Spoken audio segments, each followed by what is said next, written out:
नमस्कार, मैं रचना शर्मा चढ़ती कला टाइम टीवी देख रहे हैं सभी दर्शकों का स्वागत करती हूं। आप देख रहे हैं हरियाणा के समाचारों की शुरुआत से पहले एक नजर आज के मुख्य सुर्खियों पर।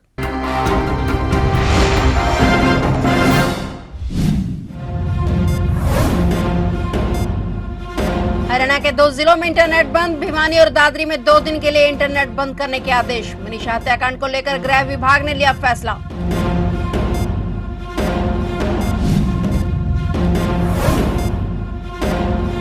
मेरी बेटी आत्महत्या नहीं कर सकती, कमेटी ने मुझ पर डाला दबाव। मनीषा के पिता का गंभीर आरोप। पोस्टमार्टम रिपोर्ट में मनीषा के शरीर में मिला जहर।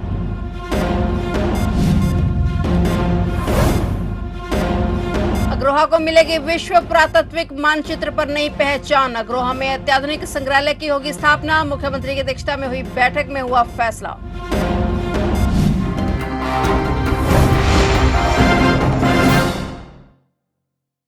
और अब समाचार विस्तार से। हरियाणा से बड़ी खबर है। हरियाणा के 2 जिलों में भिवानी और दादरी जिले में 2 दिन के लिए इंटरनेट को बंद कर दिया गया है। जानकारी के मुताबिक मनीषा केस में इंटरनेट सेवा बंद करने के आदेश जारी किए गए हैं। मनीषा हत्याकांड को लेकर एहतियात के तौर पर इंटरनेट बंद कर दिया गया है। हरियाणा सरकार के गृह विभाग के फैसले के अनुसार भिवानी और चरखी दादरी में तनाव, अशांति, उपद्रव, सार्वजनिक और निजी संपत्ति को नुकसान पहुंचाने और जन शांति और कानून व्यवस्था को भंग करने की आशंका है और ऐसे में मोबाइल इंटरनेट सेवाओं, एसएमएस सेवाओं और अन्य डोंगल सेवाओं के दुरुपयोग द्वारा भड़काऊ सामग्री और झूठी अफवाहें फैलाकर सार्वजनिक सुविधाओं में बाधा डालने, सार्वजनिक संपत्तियों और संसाधनों को नुकसान पहुंचाने और जनशांति और कानून व्यवस्था को बाधित करने की संभावना है। भिवानी की मनीषा की मौत का मामला लगातार उलझता ही जा रहा है। पहले ये मामला हत्या का लग रहा था और अब ये आत्महत्या का लग रहा है। सोमवार देर रात को कमेटी ने फैसला लेकर शव लेकर अंतिम संस्कार का फैसला लिया था और वहीं अब पिता संजय का सोशल मीडिया पर नया वीडियो आया है जिसमें उन्होंने कहा कि मैंने दबाव में आकर बयान दिया था। मेरी बेटी कभी आत्महत्या नहीं कर सकती, मुझे इस बात का विश्वास नहीं है। उन्होंने कहा कि प्रशासन ने कमेटी ने मुझ पर दबाव डाला है। अब मनीषा के आज होने वाले अंतिम संस्कार में पेच फंस गया है। सोमवार देर रात प्रशासन से हुई मीटिंग के बाद परिवार के राजी होने की बात सामने आई थी। भिवानी में हालात तनावपूर्ण हो गए हैं और भिवानी चरखी दादरी में इंटरनेट बंद कर दिया गया है। बता दें कि मनीषा मौत के मामले में जो रोहतक पीजीआई के डॉक्टर के वार्ड द्वारा पोस्टमार्टम किया गया था उसकी रिपोर्ट में खुलासा हुआ है कि मनीषा के शरीर में जहर मिला है, लेकिन दुष्कर्म की कोई भी पुष्टि नहीं हुई है। यही नहीं, गला रेत कर हत्या करना भी पोस्टमार्टम रिपोर्ट में सामने नहीं आया है। अब तक यह पुष्टि नहीं हुई है कि जहर मनीषा ने खुद खाया है या खिलाया गया है। हुआ था, यहाँ पोस्टमार्टम के लिए आई थी। जो टेस्ट लिए गए, जो किए गए, जो विसरा हमने भेजी थी उसमें पॉइजन आया है। पॉइजन के जो भी टेस्ट टुकड़े भेजे सब में पॉइजन आया है और जो डाउट क्रिएट किया गया था भाई इसके साथ सेक्सुअल असॉल्ट हुआ हो या कुछ हो तो उसकी रिपोर्ट आई है। सीमेन वगैरह कुछ नहीं मिला, कोई ऐसा नहीं मिला। कोई तेजाब चेहरे पर डाला गया हो ऐसा था, बाल भेजे गए थे, उसकी रिपोर्ट भी आई है, उसमें भी कोई ऐसा चीज नहीं मिली केमिकल इसकी। अच्छा, शरीर पे कोई चोट के निशान मिले नहीं, चोट के जानवर के जो चोट स्ट्रगल मार्क कुछ नहीं था। घुटने पे जो छोटे छोटे 2 निशान मिले गए हैं वो टेस्ट के लिए भेज दिए इन्होंने। मतलब जैसे कोई काटेगा कुछ करे तो शार्प आते हैं, तो ये जैसे खा रखे हो ना ऐसे ये निशान आए हुए थे। तो ये माना जा सकता है कि किसी कीड़ों ने ग्नेविंग इफेक्ट का जिक्र पोस्टमार्टम रिपोर्ट में आया है। किसी का ग्नेविंग इफेक्ट, जंगली जानवर जो होते हैं वो देखो ऐसा है कि डेड बॉडी पड़ी है जंगल में कहीं पड़ी है, कोई इसको काटे तो वो तो पॉसिबिलिटी तो उसमें ज्यादा वही लिखी गई है कि इर्रेगुलर है। हरियाणा सरकार द्वारा ऐतिहासिक दृष्टि से महत्वपूर्ण अग्रोहा को विश्व पुरातात्विक मानचित्र में नई पहचान दिलाने के लिए इसे एक प्रमुख पर्यटन स्थल और सांस्कृतिक धरोहर के केंद्र के रूप में विकसित किया जा रहा है। इसके तहत अग्रोहा में अत्याधुनिक संग्रहालय स्थापित किया जाएगा जहां खुदाई से प्राप्त पुरावशेषों को संरक्षित और प्रदर्शित किया जाएगा। यह संग्रहालय आगंतुकों को क्षेत्र की समृद्ध ऐतिहासिक और सांस्कृतिक धरोहर से जोड़ने के साथ साथ उन्हें एक ज्ञानवर्धक और आकर्षक अनुभव भी प्रदान करेगा। मुख्यमंत्री नायब सिंह सैनी की अध्यक्षता में हुई बैठक में अग्रोहा पुरातात्विक स्थल के विकास की प्रगति के संबंध में समीक्षा की गई। मुख्यमंत्री ने कहा कि अग्रोहा महाराजा अग्रसेन की राजधानी होने के कारण अत्यंत महत्वपूर्ण पुरातात्विक और सांस्कृतिक स्थल है। इसके विकास से ये न केवल आस्था का केंद्र बनेगा बल्कि एक अंतर्राष्ट्रीय पर्यटन गंतव्य के रूप में भी उभरेगा। मुख्यमंत्री ने निर्देश दिए कि Hisar Agroha metropolitan development authority द्वारा एक समस्त मास्टर प्लान तैयार किया जाए जिसमें अग्रोहा को एकीकृत पर्यटन स्थल के रूप में विकसित करने की विस्तृत रणनीति शामिल हो। साथ ही अग्रोहा पुरातात्विक स्थल के आसपास स्थित टीलों की जियो टैगिंग कर उस क्षेत्र को सुरक्षित क्षेत्र घोषित किया जाए ताकि इन टीलों को किसी भी प्रकार की क्षति से बचाया जा सके। आने वाले समय में यह क्षेत्र न केवल हरियाणा बल्कि पूरे भारत के ऐतिहासिक परिदृश्य को एक नई पहचान देगा।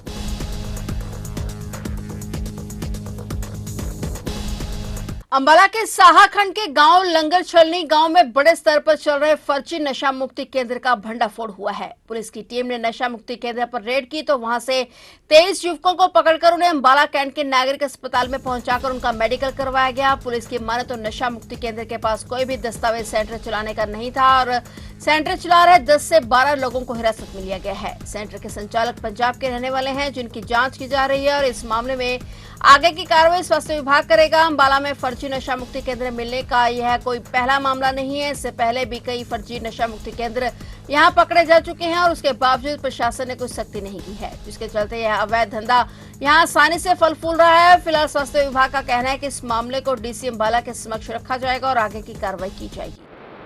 गांव छन्नी से चुडियाला रोड पर विल पावर के नाम से नशा मुक्ति केंद्र चल रहा था।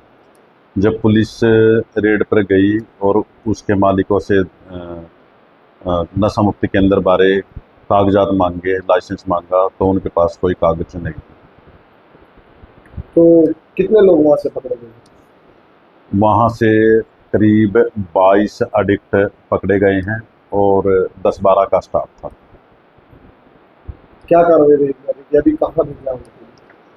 सेंटर पर डॉक्टर की टीम आ गई थी और डॉक्टर की टीम के साथ ही सभी डी एडिक्टों को सिविल हॉस्पिटल अंबाला कैंट ले जाया गया और वहाँ पर उनका मेडिकल हो रहा है। Myself doctor Mukesh Kandara, deputy civil surgeon mental health.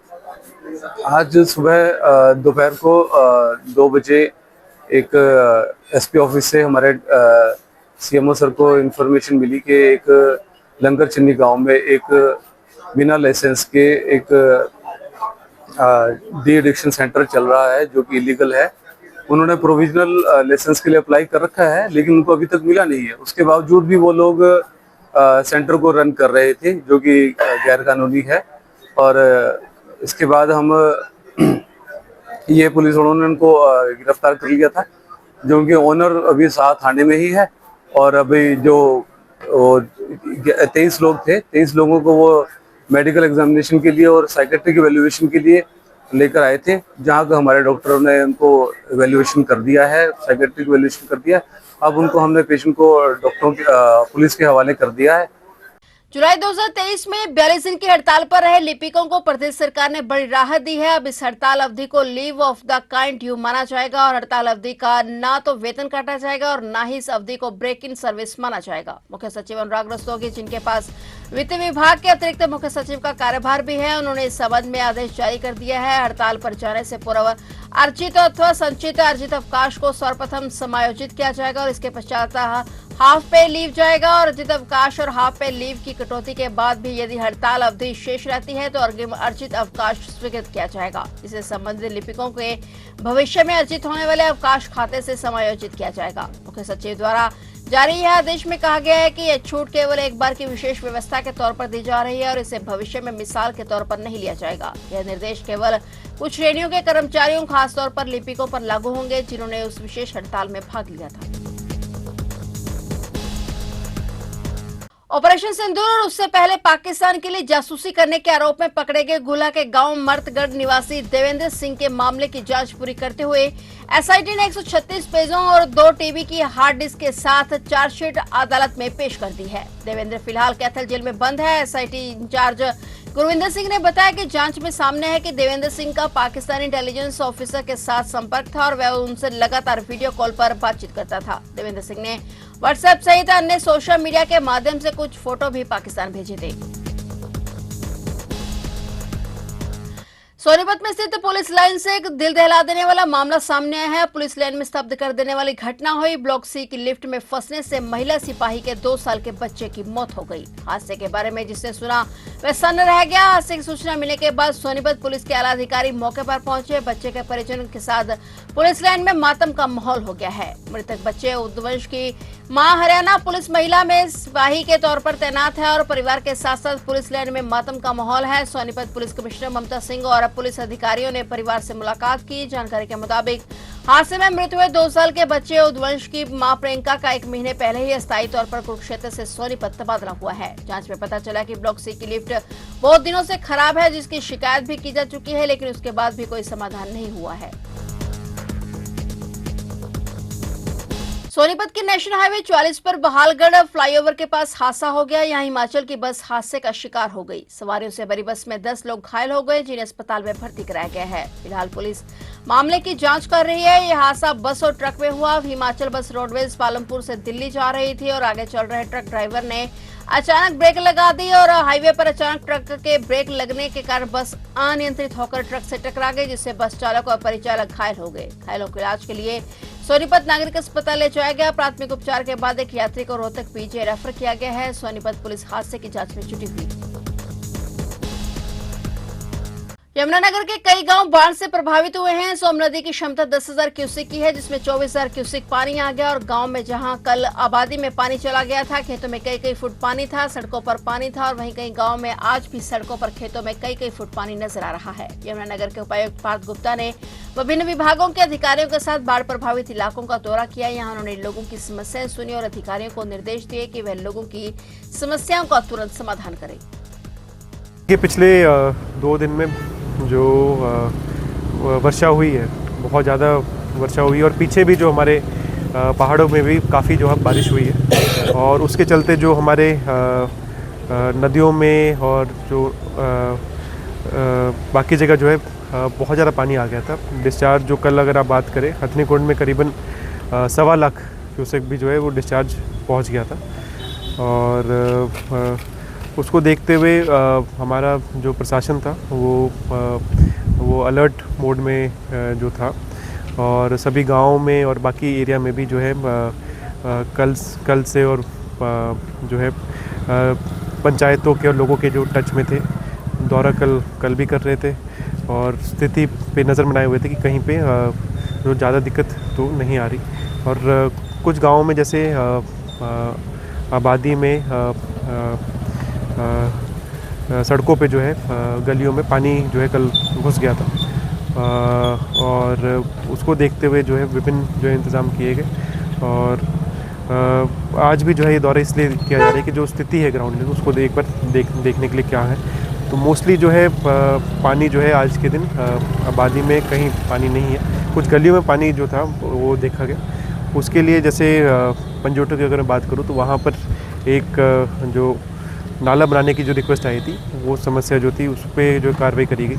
तो ऐसे अलग अलग गाँव में जो विभिन्न समस्याएं आ रही हैं उन पे जो जाकर क्या उस पर हम कदम ले सकते हैं और पंचायत को साथ लेके और लोगों को साथ लेके डिपार्टमेंट्स जो है वो अपना काम कर रहे हैं। भाजपा जिला अध्यक्ष अजय मित्तल की अध्यक्षता में पंचकुला जिला संगठन की पहली जिला कार्यकारिणी बैठक पार्टी मुख्यालय पंचकमल में आयोजित की गई। जिला कार्यकारिणी में राज्यसभा सांसद रेखा शर्मा, कालका विधायिका शक्ति रानी शर्मा सहित जिले के सभी पदाधिकारी, मोर्चों, विभागों, प्रकोष्ठों के प्रमुख, जनप्रतिनिधि, जिले के सभी पूर्व जिलाध्यक्ष, मंडलों के अध्यक्ष, महामंत्री और वरिष्ठ भाजपा नेता और अन्य पदाधिकारी भारी संख्या में उपस्थित रहे। मित्तल ने कहा कि जिला संगठन को विस्तार देने और बूथ स्तर पर संगठन को और अधिक मजबूत करने में कोई कोर कसर नहीं छोड़ना चाहते।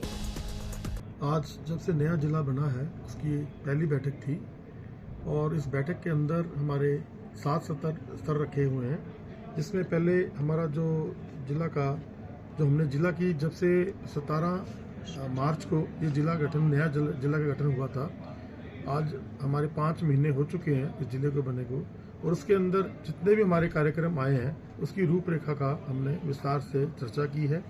और उसके बाद हमारे माननीय कैप्टन नदमुन्नी जी उन्होंने हमारे इतिहास के बारे में हमें बहुत विस्तारपूर्वक बताया है और हमारे जो प्रभारी हैं श्री रवि बतान जी, उन्होंने हमारे संगठनात्मक दृष्टि को कैसे उसको संगठन को आगे चलाना है, ये चर्चाएं सारी जो होती हैं हमारी भारतीय जनता पार्टी में ही हैं। और हमारा यहाँ पे संगठन के हिसाब से चलता है और हर तरह से हमें ट्रेनिंग दी जाती है संगठन को कैसे विस्तार में करना है, चलाना है, कैसे ढंग से चलाना है।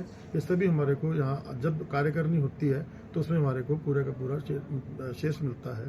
तो आप देख रहे थे हरियाणा के समाचार और नए समाचारों के साथ फिर से हाजिर होंगे। तब तक के लिए देखते रहिए चढ़ती कला टाइम टीवी और अब मुझे दीजिए इजाजत। धन्यवाद।